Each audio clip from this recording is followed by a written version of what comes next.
the inspiration was that there is an opportunity to create kind of a new model where people can find the type of spiritual experience, the type of spiritual community that really resonates with them, kind of on their own terms.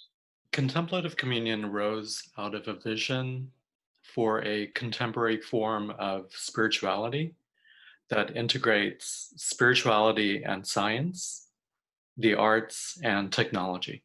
We're all sort of looking at the needs, our personal needs, and sort of the needs of the world for a place to come together and explore deep spirituality, science, and the arts in the context of technology.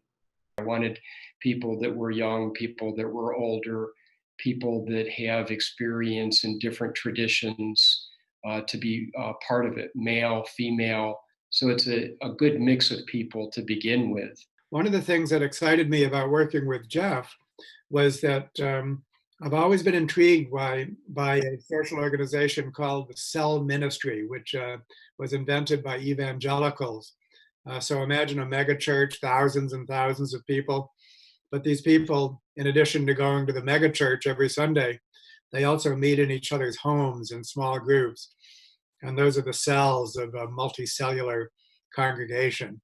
And that concept, as you might imagine, appealed to me, thinking as I do about small groups of all kinds. And I've always thought, wouldn't it be great to have something like a cell ministry in which the worldview is based on evolution, not evangelical Christianity.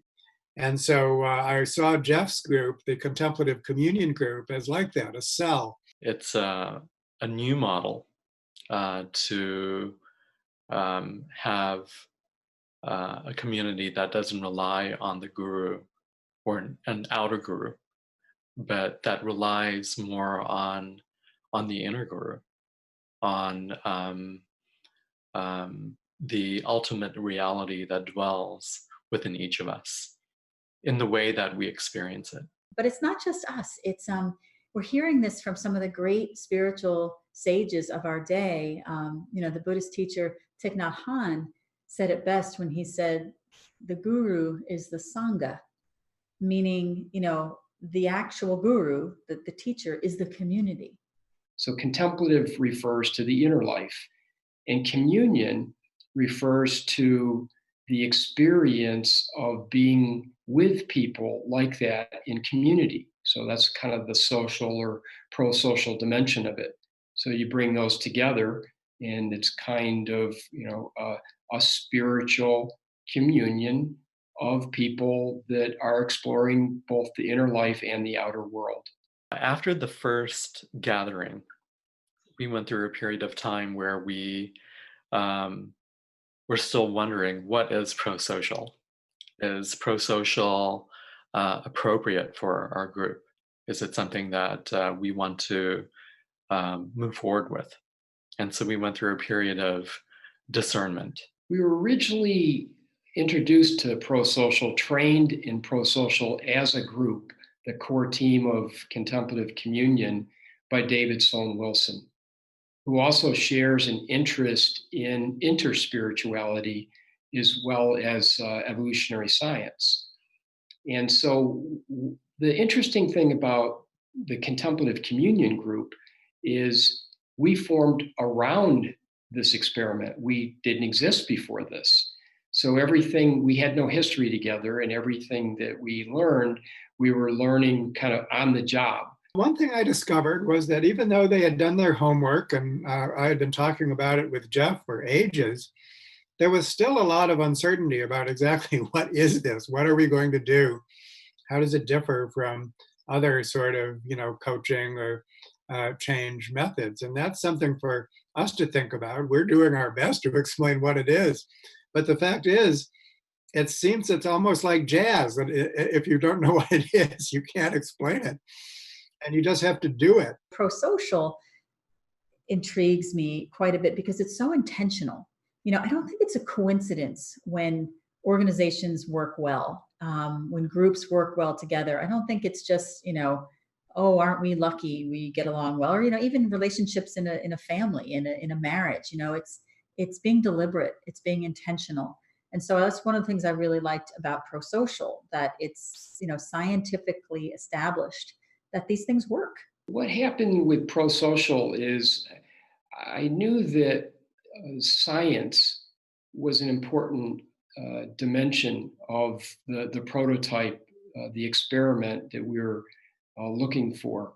We were really looking to, per the mission of contemplative communion, is exploring the integration of science and spirituality.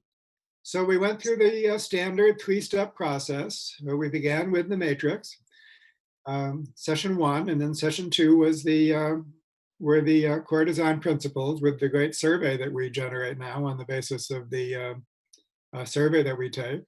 And then step 3 was the formation of short-term goals. That was standard. Going through the training with David, we learned more about prosocial. We engaged the ACT matrix, both individually and as a group. We experienced it, and we experienced how it helped us to become more conscious and clear of our intention as a group, and of what we are wanting, and also what could potentially get in the way of having the kind of group that we want. I always say the longest journey I take is from my mind deep into my heart. And so I think having this deliberate framework has helped me sort of navigate back and forth from head to heart in kind of seamlessly. Because these structures are in place, I'm given the mental prompt to think about these things rather than just sort of reacting on a heart level, like, oh, something's not right, I don't know what it is. I have kind of a checklist I can look at and see, all right, what did we agree upon? Why is this unsettling to me? Oh, that's because I didn't agree to that. And then I know what to do next. And I was very gratified that for such a high functioning group who was already deeply immersed in spiritual practices, it was still the case for this group that the matrix was enormously useful. When and as he went through the original training of prosocial, we did it as a group. We all did it together at my house, and then have been able to then take each of the elements of prosocial and put them on an individual level. What does it mean to me? What does it mean in context to contemplative communion, our group, our community? And then, what does it mean in terms of the group itself? It's interesting to observe that the matrix, as you know, is based on mindfulness-based training and therapeutic techniques. And those in turn are very closely associated with Buddhist and meditational techniques. So there's already a close relationship between what we think of as spirituality and contemplative practices and the matrix. And so it was quite interesting to introduce the matrix to people who already appreciated the importance of spiritual practices. As we went through the 8 core design principles and the matrix for kind of exploring where we are in terms of the movement toward or away from our group aims, I asked the question about flexibility with prosocial, and mentioned to David that we specifically have the interest in using prosocial in a spiritual community context. And he shared that one of the features of prosocial dynamics is this thing called auxiliary design principles. One of the things that galvanized this group is some objectives that are very important also for prosocial objectives in general. One of those was to do a deep dive and exploration into the relationship between the core design principles, or prosocial as a whole, and spiritual practices, they had already, as a kind of a guiding light, had adopted 9 spiritual principles written by Brother Wayne Teasdale, who's a venerable spiritual leader. And so you couldn't help but think, 9 spiritual principles, 8 core design principles. What are what's the relation between them? And as we're working to implement the core design principles, might we also work to implement the spiritual principles? I think it's worth mentioning what the 9 elements are. They're brief. They're actualizing full moral and ethical capacity, living in harmony with the cosmos in all living beings, which is very prosocial, cultivating a life of deep nonviolence, living in humility and gratitude. The 5th is embracing regular spiritual practice, which is fundamental to our group, cultivating mature self-knowledge, living a life of simplicity, being selfless and engaging in selfless service and compassionate action. And the 9th is empowering the prophetic voice, for justice, compassion, world transformation. So we are working on utilizing the 9 elements of mature interspirituality as alternative design principles. This way, we're not interfering with or getting in the way of the core design principles. The core design principles are still there as core design principles. So when any other group comes to and comes under the contemplative communion umbrella, we have those core design principles as common principles and as a common language. The spiritual principles do not provide many mechanisms, and that's where I think that there's a useful division of labor, because the core design principles are getting at actual mechanisms. They're telling you about decision making and monitoring and graduated sanctions and conflict resolution. This is like the anatomy and physiology of a group, but the spirituality is more like the soul of the group. It's really seamless the way the core design principles and Brother Wayne Teasdale's 9 elements they're seamless in that. Well, I think backing up to how they've each emerged, with David Sloan Wilson developing these very intentional design principles scientifically, and Brother Wayne really developing these elements experientially.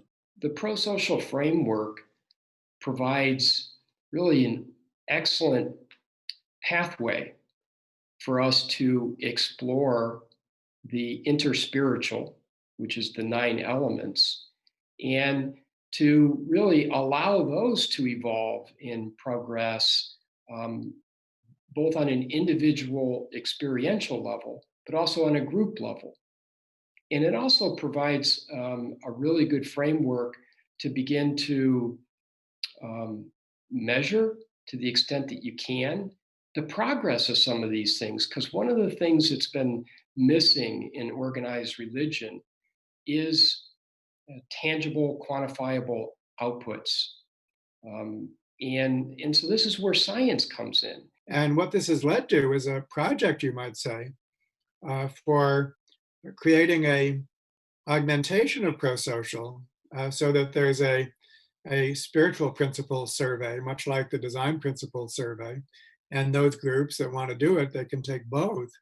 And we can end up with a very serious exploration of what spirituality adds, if anything. We're scientists here, to the efficacy of a group. We're still in process of really creating a model that can be duplicated. That's our commitment right now. That's our service right now, is that we're each taking on different tasks. We're trying to develop the language around what we're doing. We conceive of ourselves as a prototype for other groups who are interested in both utilizing the core design principles from Prosocial to help with forming a group where there is a high level of cooperation within the group as well as between groups.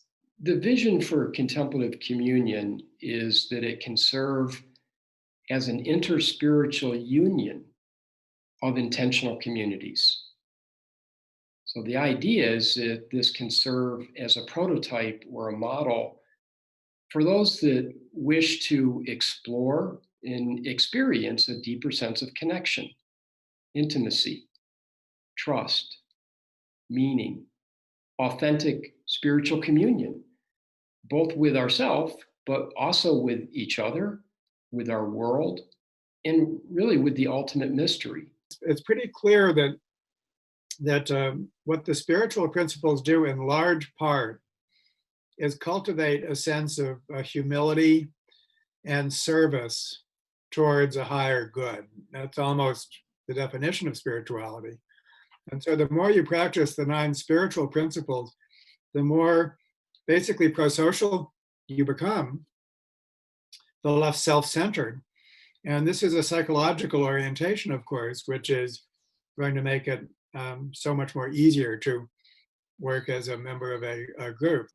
Ultimately, the goal is to just enrich the world with more spiritual opportunities, more opportunities for people to go deeper in their relationships with one another, and to find healing in a world that seems to be increasingly polarized. If we can find ways to bring people together that are, of different backgrounds, as we are in contemplative life and in contemplative communion, all different sectors of the world coming together, I think to have this framework in place is going to be crucial as we move forward. Interspiritual is really the cutting edge development of spirituality today. It started with ecumenism, which is intra-religious, evolved into interfaith, tolerance, evolved to interreligious, which is kind of where we are today with dialogue. Well, interspiritual is even more developmental because we share each other's practices. I think that one thing that Prosocial does for most groups, including this one, is it causes people to think, well, we really need to do this. If we're talking about it in this way, then we need to do this. And it increases, and how are we going to do this? How are we going to support each other to do this? And what projects are we going to do? That's the final step. What can we say we've done in 100 days, let us say.